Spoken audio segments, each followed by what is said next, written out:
Hello guys, ngayon po magluluto po tayo ng pork steak.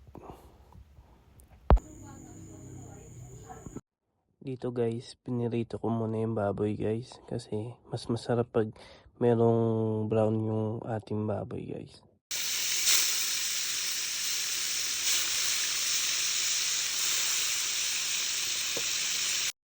Yung baboy natin guys, binabad ko muna sa toyo, kalamansi, paminta, nilagyan ko ng konting asin.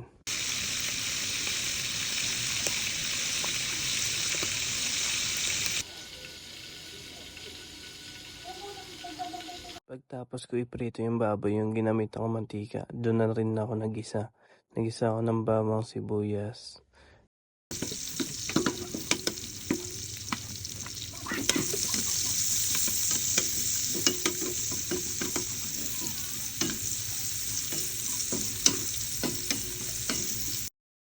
Pagkatapos ko igisa yung bawang sibuyas guys, nilagay ko na yung baboy dyan.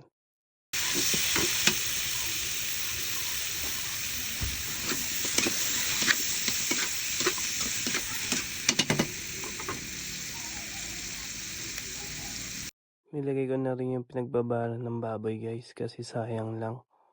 So itatapon ko lang.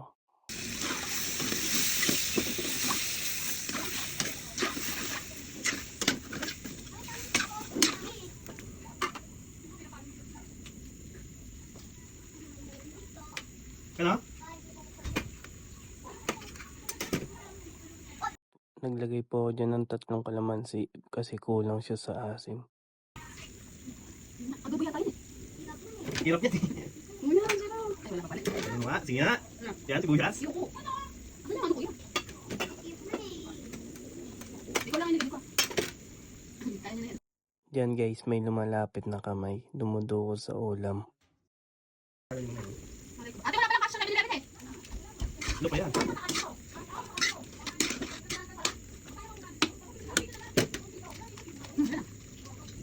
Nilagyan ko na lang ng konting asukal. To taste na lang yan guys.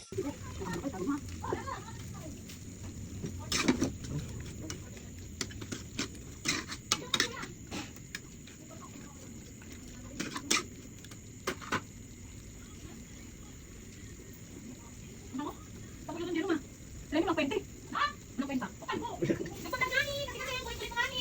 Di ba naman makaintindi nga ni? Sinabi yun. Marami. Niluto pa. Ang top eh. Ito kasi favorite ko talaga sa lahat. Nilagyan ko na rin guys ng nor pork. To taste na rin uli yan guys. May kamay pa rin guys. Kinukuha yung ulam guys. Parang pusa. May sumabi ka. Ano pa kasi? Yan pala kasi mo. Ano ba nabigay ba? Walang hilang hilang. Dito guys, dinagdagan ko pa yung sibuyas guys. Mas maraming sibuyas, mas masarap.